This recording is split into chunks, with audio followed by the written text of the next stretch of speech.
All right, we are recording. Hello, everyone. Thank you so much for joining us tonight at the virtual BMC Teaching Kitchen. My name is Paige, and I am a registered dietitian and culinary educator here at Boston Medical Center. In addition to this class, we also offer other classes on our website, which I can put the link in the chat in case you're interested in signing up for any other class. But today's class is sponsored by WellSense Health Plan. And today we will be making a shakshuka, a really nice, simple, quick, delicious meal that is heavy on the tomatoes and it has some eggs, and we're going to pair it with some pita bread today. Very nice, quick, balanced dinner or breakfast or even lunch. You could have it any time of the day. If you are cooking along with us today, if you have any questions, please let me know in the chat. Feel free to unmute yourself as we go. Again, I might not see it right away, but I love if you're cooking along with me and want to share how it's going. I will ask that you keep yourself muted unless you have a question, just to minimize that background noise.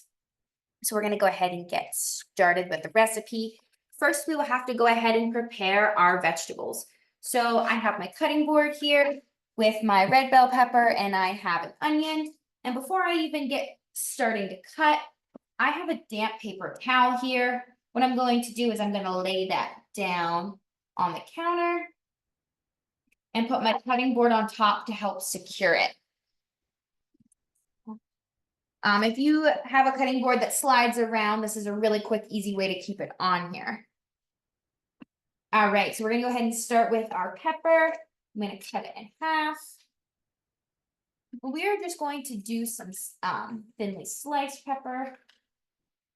I have my discard bucket here. Pull out the seeds. You could use any bell pepper of choice. If you wanted to use a green bell pepper, you could. The recipe calls for 2 peppers. I have a pretty large one here, so I'm just going to use 1. Getting all the seeds out. Okay, and I have my onion we'll do next. I'm going to go ahead and kind of cut this edge off just to square the edge. I'm going to save these. I'll have these as a snack. I'm going to go ahead and slice them this way. You can see here when I'm slicing, I try to keep my guide hand back a little bit so I don't slice them. And I'm rocking my knife tip to back, trying to make thin, even slices. As I get closer, I go slower. I know some chefs are very quick with their slices. I always err on the side of caution. I am not the most advanced with my knife skills. Okay, here we go again. I find it's a bit easy to cut with the inside facing up, a bit easier to grip.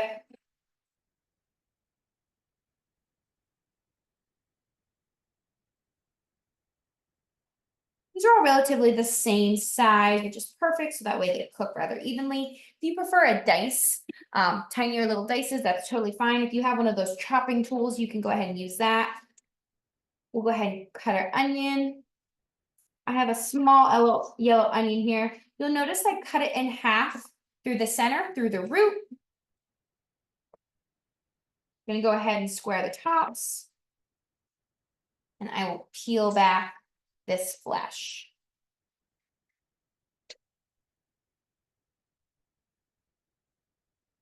Again, I'm going to try to do long, thin strips for these as well. Going this way, we're going to slice this way. Start with this guy. Again, my guide hand curling down and over top. And you'll notice I'm rocking tip to back versus up and down. Kind of just pulling that guide hand back as you get closer. I got to be careful when I cut onions. I always fry a lot.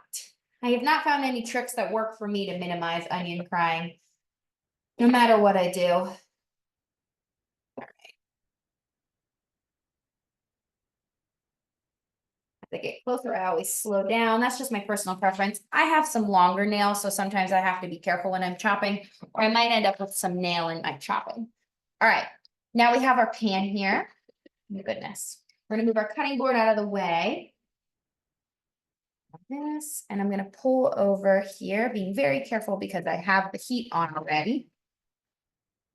I have our stovetop burner. All right, there we go. And I'm gonna go ahead and add some oil.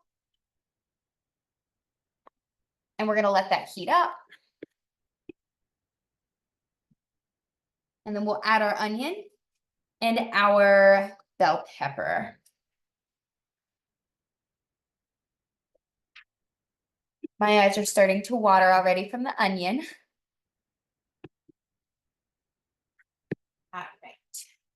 Sometimes if you're not sure whether or not the oil is hot enough, you can flick some water on it. Be very careful because your oil is going to be jumping out of the pan.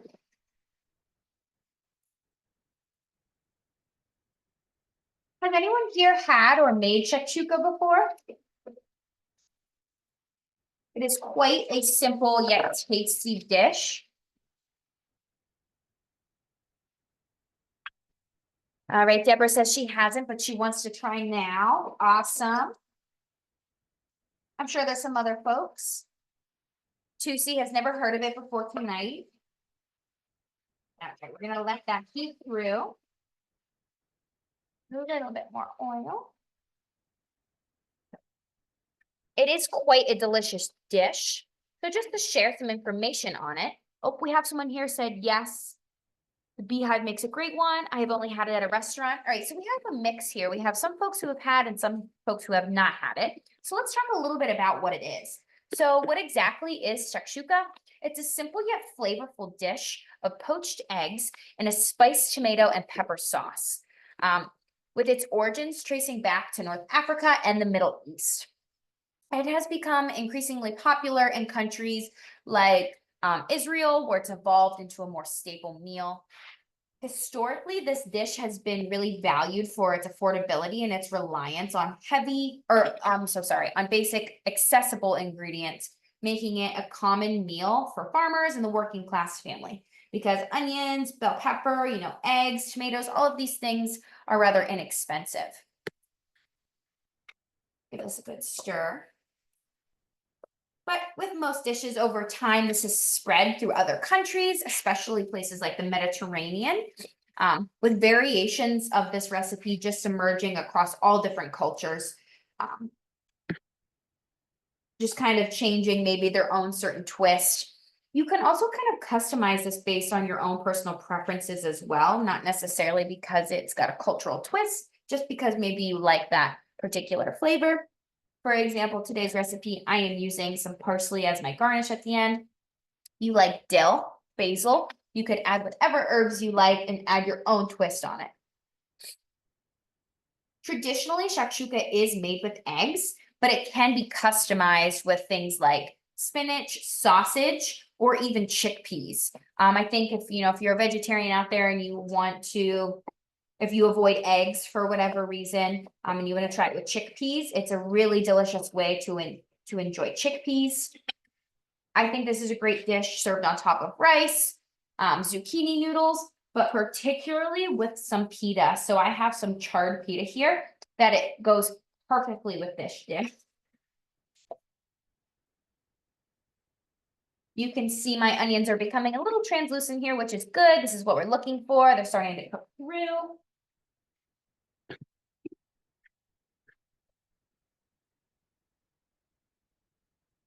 In many cultures that make shakshuka, it's traditionally served for breakfast, but because it has such a nice, beautiful, rich flavor, it's really suitable for any meal of the day. So if you notice here, we are cooking in this one larger pan. So I would call this something similar to a one-pot meal. And I know sometimes meals can be identified as a quick cook meal because they're made in one pot, which I think is perfect for a quick, easy late night dinner, or even just a nice brunch meal that requires very minimal dishes. And it's important that something like this that's got lots of flavor and is really rich has one pot, meaning one main piece of equipment to use, because it's going to make that quick meal, and it's also going to minimize our cleanup, meaning fewer dishes, less time in the kitchen cleaning up. And it's also going to minimize just, the extra effort that you have to put forth to actually get the meal out. We are going to cook the eggs directly in this pan. after we saute everything. So again, it's just perfect because the eggs are really gonna absorb the flavors of the dish. So the recipe says to mince your garlic. I personally like to cheat. Every once in a while, if I'm feeling like I want to cut up my garlic, I'll cut it up, but I hate chopping garlic. So I like to cheat and use this minced garlic. If you're someone who's always, rushed for time throughout the week, little time saver staples like this can go a long way. Some people think that there's a variation in flavor. That's totally preference. For me, the convenience of having some minced up works out a lot better. Add a little bit more oil here.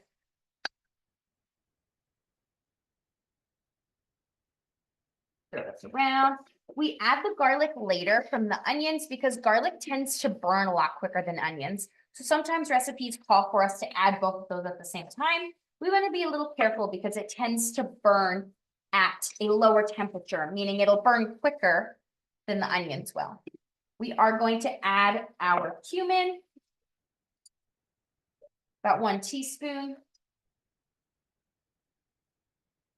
Sprinkle it over. I might add a little extra. I love cumin. And I did not find any sweet paprika at my store, so I have some smoked paprika.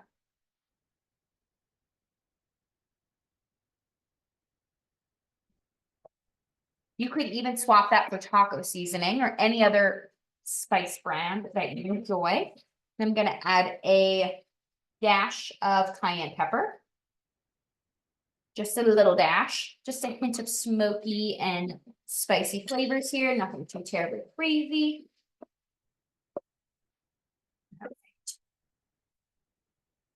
We're gonna allow these dried spices and herbs to really get in here.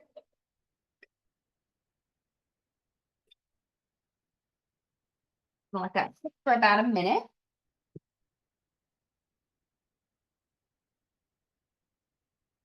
And then we are going to add our crushed tomatoes.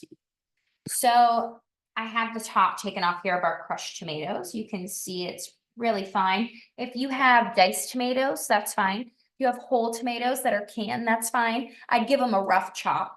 If you have something like this that is fresh tomatoes, you could honestly make it do because we're going to let this cook for a little bit, but we want something a little bit more liquidy. So if you have, the other tomatoes, you could kind of chop them up, but we really want to keep that liquid.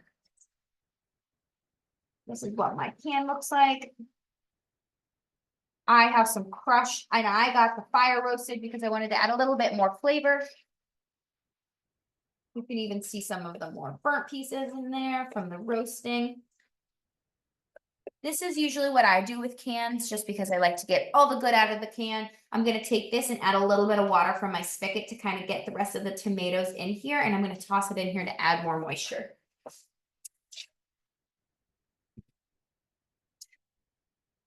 There, you can see I got the rest of it out of there.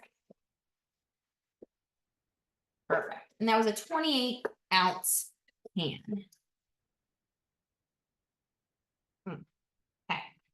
My heat turned up. We're gonna let that cook for about 10 minutes.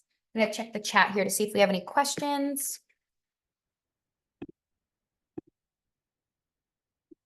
I'll spotlight myself so you can see my face. Oh, it's really cooking fast. Let's see, any questions? Someone said they might try this over zucchini noodles. That sounds really great. I do notice that it's very easy to find already pre-made zucchini noodles, usually in the vegetable section over with the pre-cut vegetables, but you can also find them in the frozen section, I've noticed now. Deborah says she enjoys spices with smoked flavor. I think that will pair really well with this because I really like the savory umami flavor of this dish, but there's also a hint of sweetness because I think tomatoes have a nice underlying sweetness undertake. All right, we have a question from my friend Tusi. For those of you who have cooked this and or taste this before the class, what does it taste like? What is it similar to? I'll let someone else go ahead and answer that in the chat. And if no one has anything to say, I'll go ahead and kind of give my take on it, but I'll let everyone else answer that. An opportunity for those who have tried it to share. It is, I'm sure, depending if you've had it at a restaurant, there are different takes on the dish for sure. If anyone would like to unmute and share, you're totally welcome to. If not, you want to go ahead and put it in the chat.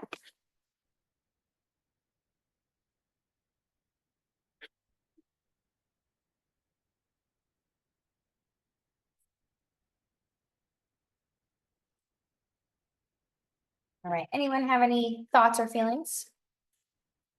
Okay. No one wants to share. That's totally fine.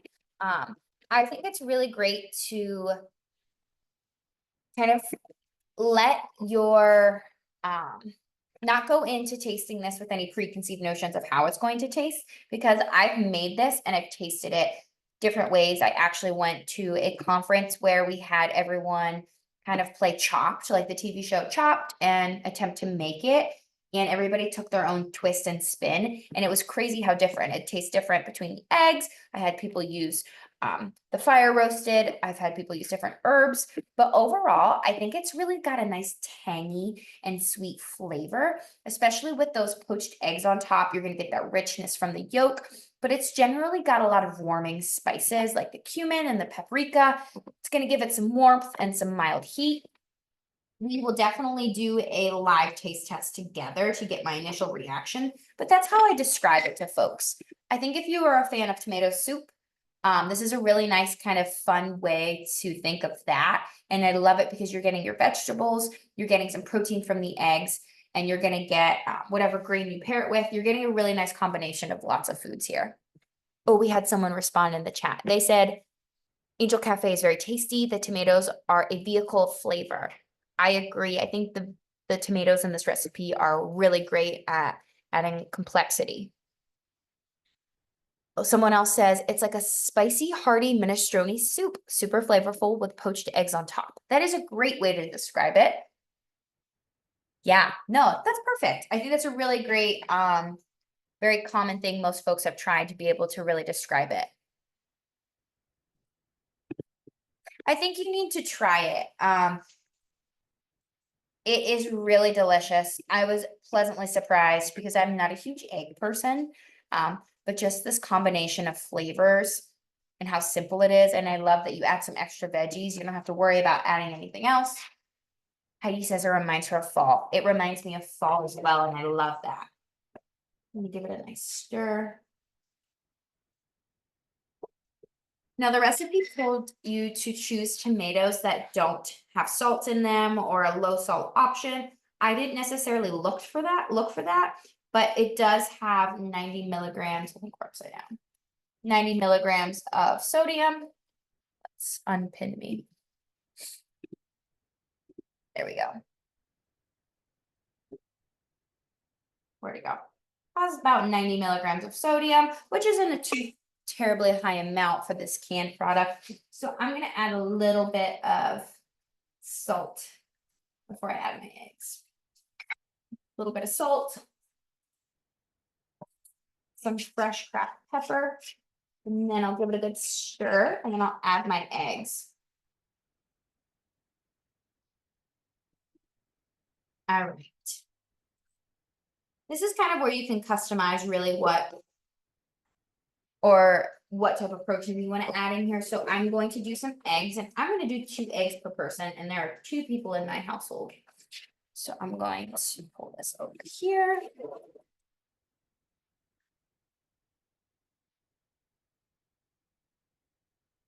One, 2, 3, 4. Maybe I'll do one more for good luck. Oh, beautiful. All right, and now the key is we want to cover it so we can capture that steam. Perfect. I'm going to give my hands a quick rinse because when I was cracking these eggs, I got some of the inside of the egg on my hand. I know maybe I grew up kind of just rinsing my fingers, but now that I've gotten more educated on food safety, it is important to try to wash your hands with soap and water after you handle raw eggs because we don't want to transfer any bacteria or potential bacteria that was wherever from the shell onto whatever food that we've cooked before we eat it.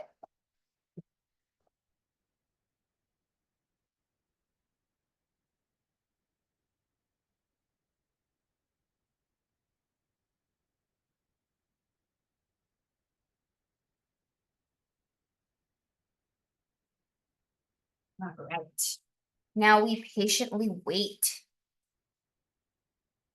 And check the chat here. Everyone's making me super excited for fall with all this fall chat.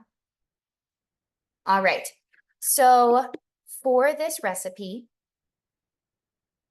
sometimes you can't tell when the eggs are being poached, but generally they're pretty much cooked after 5 to 8 minutes. Sometimes people wait till they're overcooked and they become a little rubbery. So it's good to kind of just watch the clock.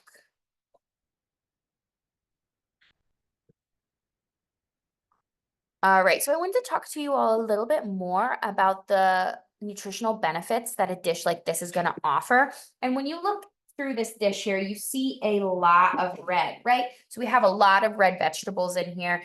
We have some tomatoes. We could have had some red bell pepper, but in this case, I did choose a red bell pepper. We could have chose green bell pepper. That deep red color is going to tell us that we have lots of good nutrition in there that's going to support things like our heart health, our immune health, and our eye health. Bright colors in plants tend to indicate a variety of beneficial plant compounds. Not only making this dish super flavorful, but also nutrient dense. So when you see red, we think of this antioxidant known as lycopene. And that's what gives tomatoes and red peppers its red color. And this powerful antioxidant is going to support our heart health. And it also helps us reduce risk of developing certain cancers because of that antioxidant effect.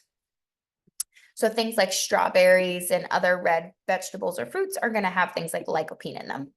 Tomatoes are also going to have a great source of vitamin C, which is going to be great for our immune system, keeping it working at tip-top shape as we enter into cold and flu season. And it's also really great for our skin. I know some people put some vitamin C serum on their face. Well, it's just as great, even better to actually consume that vitamin C. Oh, Paige, are you supposed to have a PowerPoint up? Nope. Oh, okay. Nope. I'm just rattling off some notes I have on the side here. No PowerPoint. Thank you for checking though. We also have potassium and vitamin A that you're going to get in your tomatoes. Potassium is really great for our heart health and our muscle function, and vitamin A is really great for our eye and our skin health. But we didn't just add tomatoes to this dish, we also added bell pepper. So bell pepper comes in lots of colors, and this bell pepper in particular that I chose was red. So again, the particular element we're going to see here is that lycopene. And red bell pepper versus green are the ripest and the sweetest of this variety of pepper. So they're going to contain higher amounts of vitamin C and vitamin A, which again is great for our immune function, our skin health, and our eye health. So lots of really great, wonderful things about this dish. We're going to check in on our shakshuka. It is looking great. My eggs are cooking. I can see they're starting to turn white. Putting the lid back on.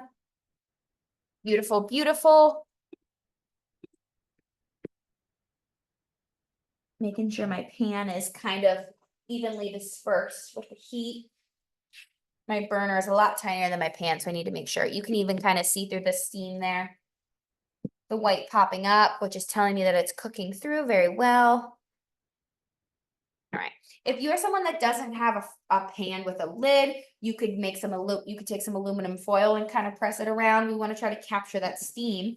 Or if you want to use an oven safe pan, you could do that as well. So if you have a skillet, you make your you fry your onions and pepper with your dried herbs and spices. You got your crushed tomatoes in here and you transfer it to a baking dish. Or if you have a cast iron or an oven safe frying pan, you can go ahead and put that whole thing in the oven once you add your eggs. So we have a question here. How long do the eggs cook? I don't want rubbery eggs. Really great point. We don't want rubbery eggs. So probably about 5 to 8 minutes until the eggs are soft poached. They might not look it, but they will be cooked after about 5 to 8 minutes. So I'm coming up on the 5-minute mark. I'm probably going to lean more towards 8 minutes because I prefer a more sturdier egg.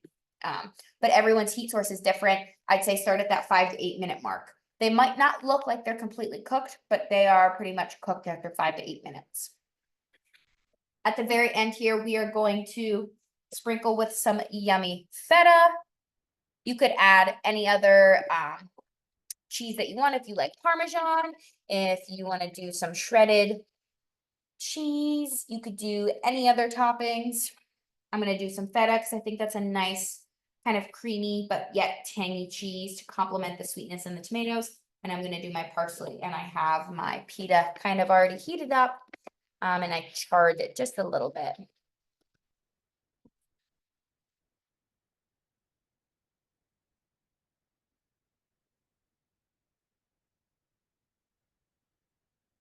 All right, let's check the chat here. Poached means the white part cooked with runny yolk. So generally poaching an egg means that we are going to cook it very gently in some liquid until it's got a soft, delicate texture, where we want the whites to be firm but tender, and the yolk is usually soft or running depending how long it's poached. So the insides of my yolks could be a bit harder. They are firming up a little bit. I'd say this guy is pretty much done. I'm going to take it off my heat source. We grab a trivet.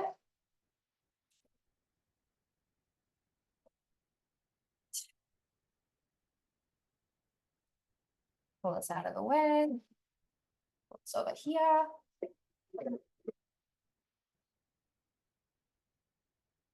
That can kind of go based off your preference as well. Just like if you like your eggs, over easy, over medium. I tend to go for over medium. Poaching is just technically the cooking method in this scenario. I'm going to take my lid off. I'm going to go ahead and add my cheese. This smells phenomenal.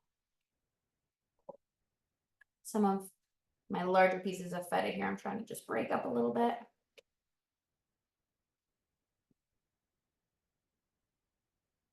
I want that to melt in there. That looks amazing. I will add my garnish. This looks great. Rinse my hand really quick. This looks absolutely delicious. I wonder if I throw this back on here, if that'll melt the cheese a bit more. Well, I kind of clean up my workstation here. All right, I don't know about you, but this looks amazing. I'm very excited to try it. Now, if you're making this for yourself and you don't want to serve it out of the dish, eat it right out of the dish. If you want to add it to a bowl, you can do that. I'm going to go ahead and try to scoop it into my bowl.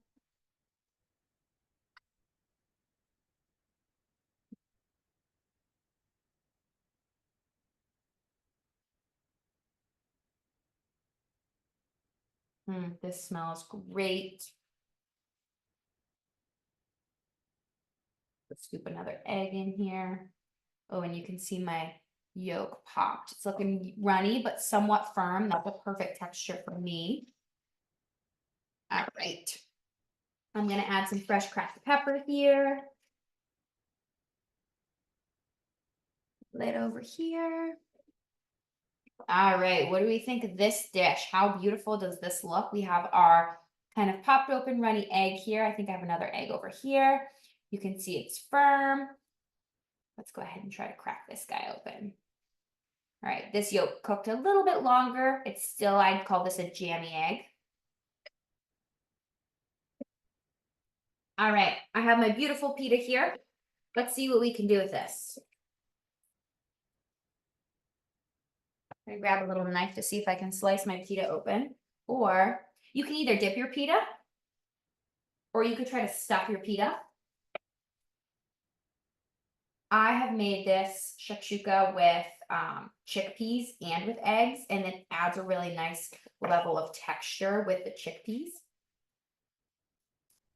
You could even add, you could kind of make this like a sandwich as well if you wanted to add maybe some arugula. I'm going to stuff it in my pita.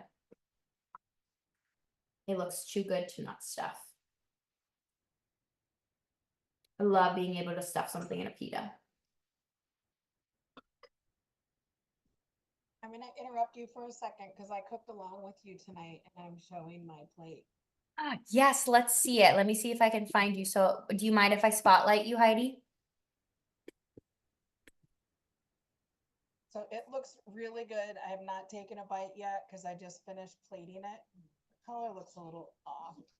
Oh my gosh, that looks so good. Your eggs look perfectly cooked. Medium eggs, that's why I asked you about the eggs. And then we have cilantro on top because we didn't have any parsley. And we're That kind of is perfect. That looks phenomenal. Now, did you start when I started or did you start it before or after me? I started when you started, but I cut my veggies before you started. So it probably took you maybe, let's say in total, 20 minutes to make this whole dish? Yes. Amazing. Now, are you having it with a pita or are you having it up with a side of something else? Yeah. So I'm excited to take my first bite. So I'm going to take the video off. Yes, go right ahead. Thank you so much for sharing. That looks absolutely amazing. Did anybody else cook with us tonight? That was amazing.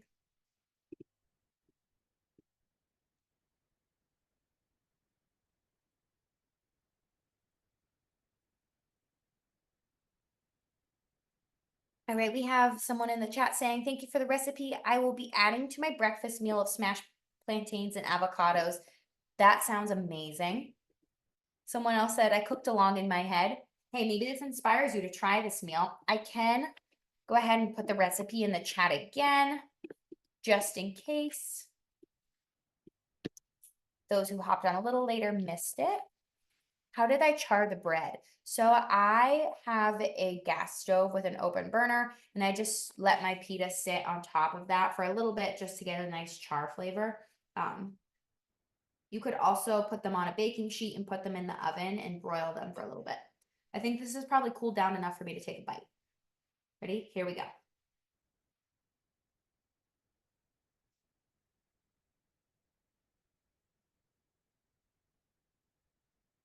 Amazing. It's sweet, yet really rich. And when you get a bite of the egg with the egg yolk, there's a nice creamy. It's really warm. It does remind me of fall. This is definitely a great quick weeknight dinner in the fall when you're ready to just go to your couch and not move for the evening. I'd be curious to hear what Heidi thinks because she had a beautiful presentation. I gotta take one more bite of this. I have happy taste buds. This is really good. What are Surprisingly, things that could be added into this? Like I'm thinking like a smoked paprika might be good, but like what other things would be good? I think honestly the tomatoes and the simplicity of this recipe is what's speaking because you are surprised how like flavorful something so simple could be. But I even think maybe just adding a different garnish can really hype up the flavor. I gotta take another bite because I can't wait until class is over. Really delicious. I also think whatever vehicle you're dipping can add another layer to this. But you could do white beans. I think a beautiful like canali bean would be great to add some more texture instead of something like chickpeas. You could add more vegetables. You could do a wilty green to this. I think you don't need to substitute it. I honestly, I prefer to just add instead of take away to recipes like this. Really, really good. Absolutely delicious. Is anyone now inspired to try this at home? Let's check the chat. I have a couple folks saying this was great. The flavors are very layered, so good. Yes, I would agree. I have a few folks saying they're going to try this now. I see Tusi giving me a thumbs up. Awesome. I love picking a super simple recipe and kind of just being blown out of the water how flavorful it can be when it's very minimal effort. We got one pot, super simple ingredients, and it's really affordable. I didn't ask you to go get you know, a filet mignon steak and add it in here. These are really speaking to their own simplistic flavors. Like these tomatoes are really shining. These eggs, honestly, because they're cooked in the sauce, are absorbing these flavors with those nice warming spices. They're perfect. I'm seeing lots of folks saying that it's their first time and they'll be returning. I'm super excited. I really hope you'll return. We don't have many classes posted on our website right now because I'm in the middle of scheduling our next quarter.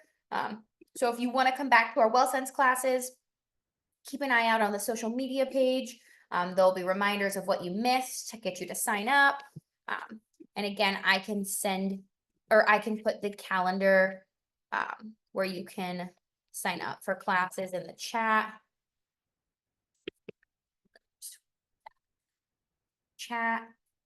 And just keep an eye out. I'm going to post more classes this month. We have a couple other classes you're welcome to join. Come back to our lovely, lovely, lovely Well Sense class. There we go. Oh, that is not a direct message. All right. Anybody have any questions before I end the recording? Okay. All right. At this point, thank you all so much for coming. I'm going to end the recording now and I'm going to hang out. I'm going to put a survey in the chat and I'm going to be available for any other questions that you have. All right. Thank you.